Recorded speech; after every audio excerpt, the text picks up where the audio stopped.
Hi, I'm Rose Keating, the founder and director of Tech for All. And the whole idea of Tech for All came about quite by accident. It was the last Thursday in October 1999. I was in my offices and we had just bought new computer equipment, and I had three perfectly beautiful pieces of equipment that we no longer wanted. We had upgraded and we were too good to have that anymore. And I took that equipment to a place called Renaissance Computers because that was where a reasonable person would recycle their equipment. And I walked into that business and their counter was in the back, and I'm carrying one of my computers. Now in 1999, a 486 computer is still a good piece of equipment. And I put it up on the counter, and to be honest with you, the equipment he had in that shop for sale didn't meet what I was bringing to him. And I said, I have three of these. I have the monitor, keyboard, mouse, computer, and I need to recycle them. And he says, well, that'll be $120. And I thought he was going to pay me. And boy, was it a surprise when he says, no, you're paying me, lady. And I said, I don't think so. So I loaded them back into my truck, but I didn't dare take them back to the office because they would have made fun of me there. So I took them home and I put them on my picnic table in the backyard. And this is quite by accident.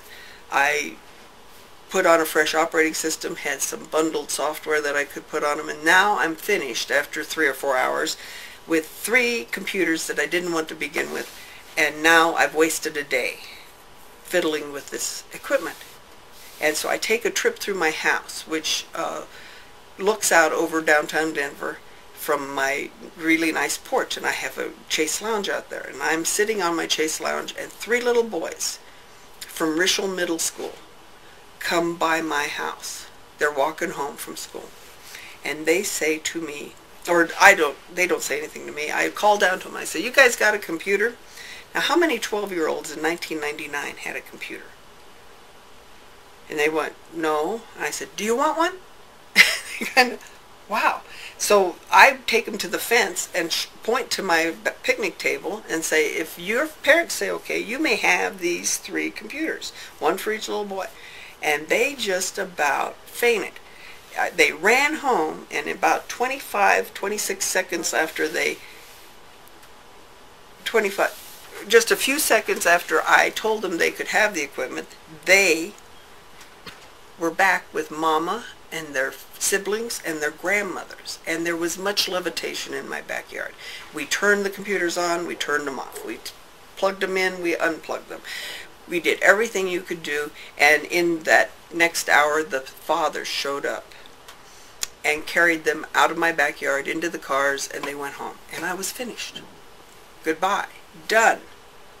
But you know, when you're supposed to be doing something, you just keep getting knocked on. You know, come on, come on, come on, pay attention. And it was on the following Monday.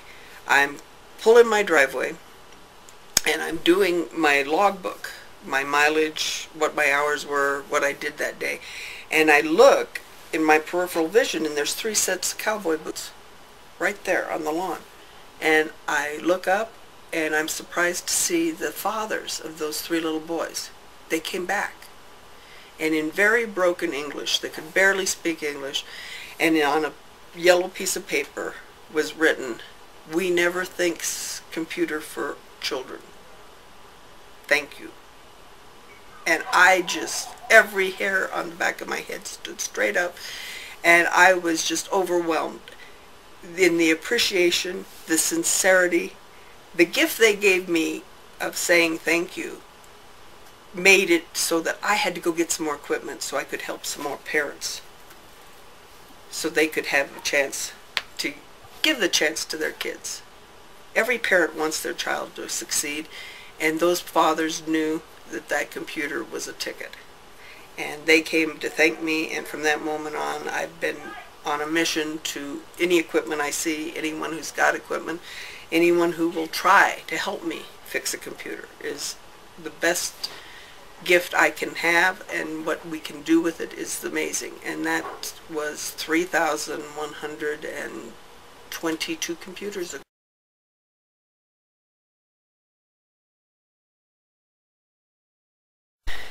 Tech for All began as a notion that kids don't have equipment. And the very first time that I really was working toward getting equipment for people was really eye-opening, because I am not a hardware specialist.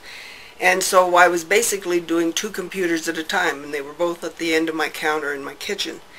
And of course that moves out to equipment that'll work and equipment that won't work, and waiting for equipment that might work, and parts, and trying to do it on a shoestring without a whole bunch of money was also a big part. So much of that equipment ended up in my garage. And sometimes I'd get computers finished, but they were too old, or they were too big, or they were not quite right for what a kid or a senior might need. Or they would get on the internet, or they wouldn't get on the internet. So you were kind of waiting for the right person, the right equipment, the right circumstance, kismet, whatever it was. And I ended up with a garage full of equipment and an inability to move around in there. Plus the kitchen just wasn't big enough. You know, I have to live in that house too. So I'm sitting at the light at Tejon and Alameda looking across the street at this property that says for lease, and it's been for lease for a long time. It was Mr. Gary Meyer's property. He is the son of Fay Myers of Fay Meyer Motors. And I thought, well, wouldn't that be nice to be able to move into that, because it's a garage in itself. And I went on. I'm a contractor, a computer software contractor, and I was on an appointment, and I went out to I-25 and Arapahoe Road where my cell phone rang, and I couldn't get to it, so I pulled off, and I'm being canceled that day.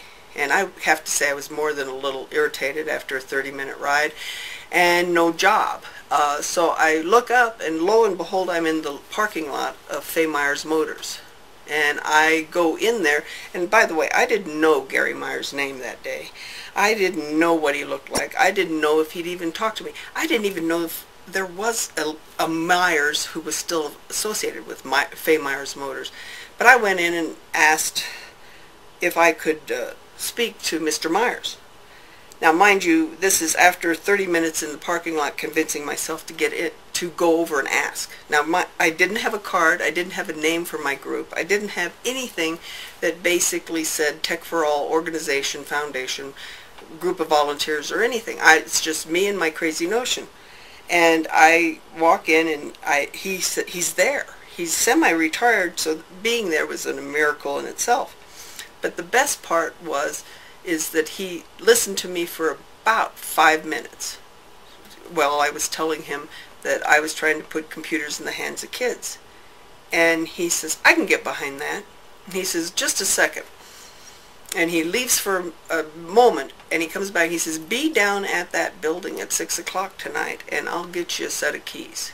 And the man that will be there will give you the combination to the security system. And I then asked him, I said, well, how much is the rent? And he says, well, I can get behind that. I said, well, how about the power payment or for electricity? And he says, oh, no problem, and I'll take care of the security system too.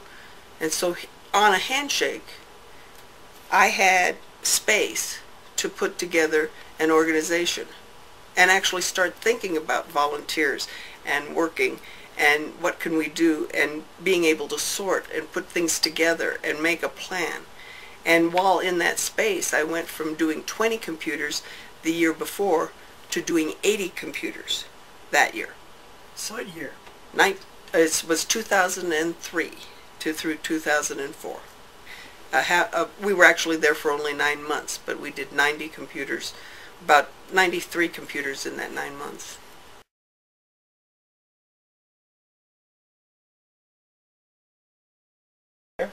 He sold the building, so I had to get out.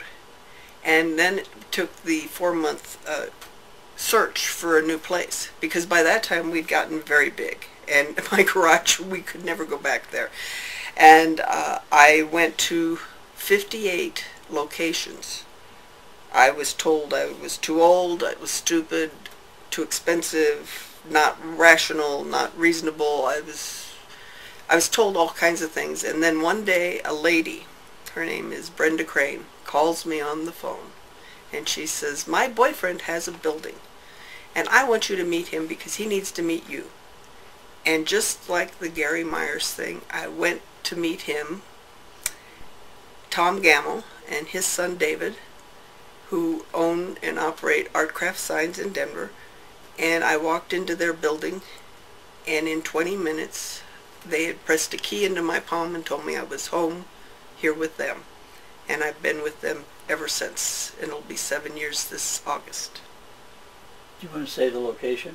It's 1709 South Acoma, and it's next to their business at 1717 South Acoma at Denver, Colorado 80223.